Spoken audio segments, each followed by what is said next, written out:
Western mining towns faced one terrible danger: fire. An errant spark, a spilled kerosene lamp, or an ember fanned by mountain winds could spell doom in a matter of minutes.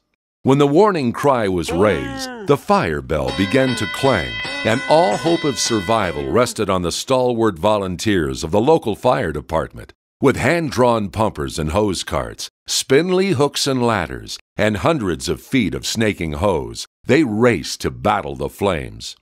Georgetown, like most mining towns, began as a cluster of wooden buildings, particularly susceptible to fire.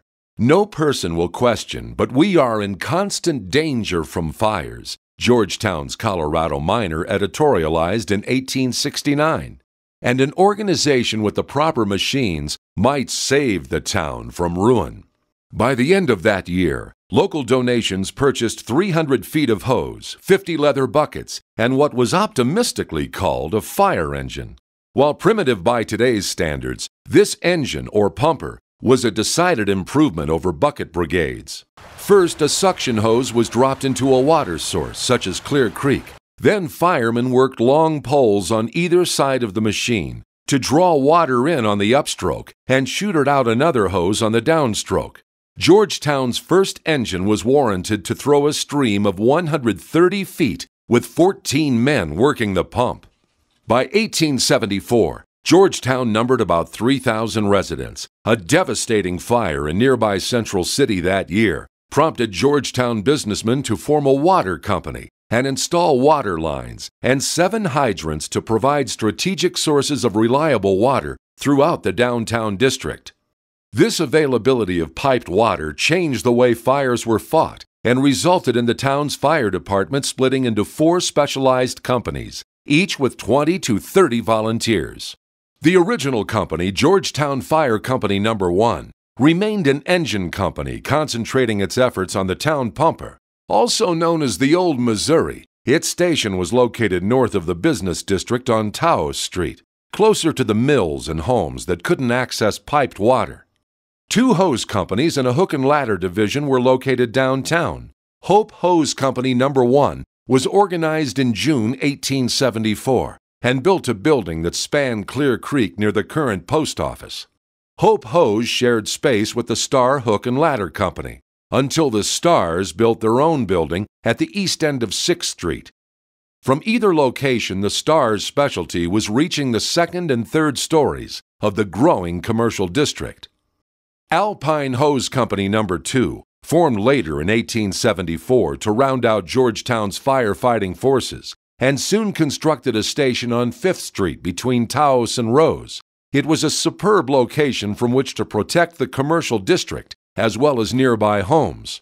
Like the Hope Hose, the Alpines pulled hose carts by hand to hydrants and then laid hose to the fire.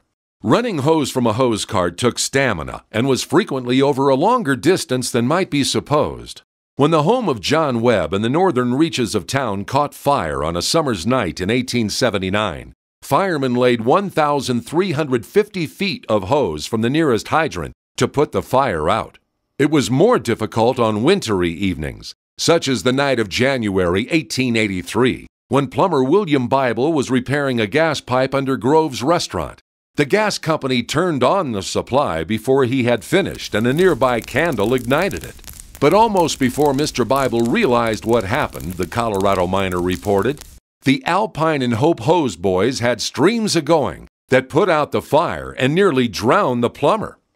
But the Alpine Hose building was not yet complete. When Georgetown mining baron William A. Hamill offered to buy the town a larger fire bell, the town council authorized construction of a tall tower in the rear of the Alpine Hose. It was 15 by 20 feet in size at its base, 65 feet high, and topped with a 25-foot flagpole. When hoisted into place, the bell and its rigging weighed over a ton. Now, declared the Colorado miner, no one has reason to complain of the insufficient fire alarm. Those hard of hearing will undoubtedly be aroused. Although crowned with a bell, the Alpine Hose Tower served multiple purposes. From its lofty heights, fire hoses were hung to dry. This was much more than a matter of neatness. During cold winters, improperly dried hoses froze, and not only were difficult to unroll, but became clogged with ice.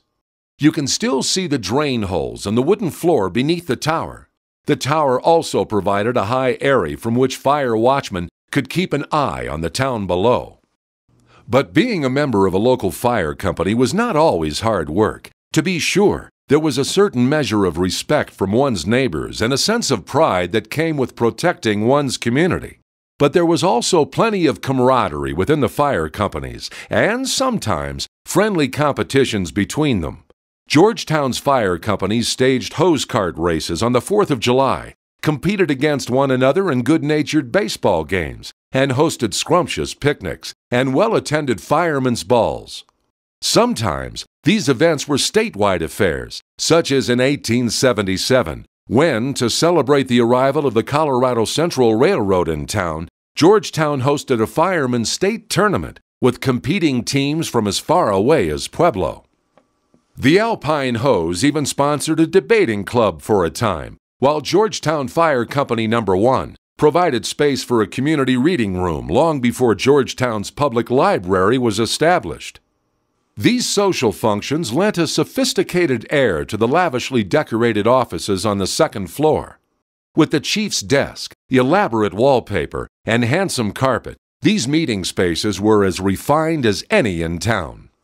Today, the Georgetown Volunteer Fire Department, the town of Georgetown, and historic Georgetown Incorporated have preserved the Alpine Hose No. 2 and its artifacts as one of Georgetown's most visible and important landmarks. The dedicated volunteers of Georgetown Fire Department Vigilant No. 5 remain an important part of the community, protecting Georgetown citizens and visitors alike.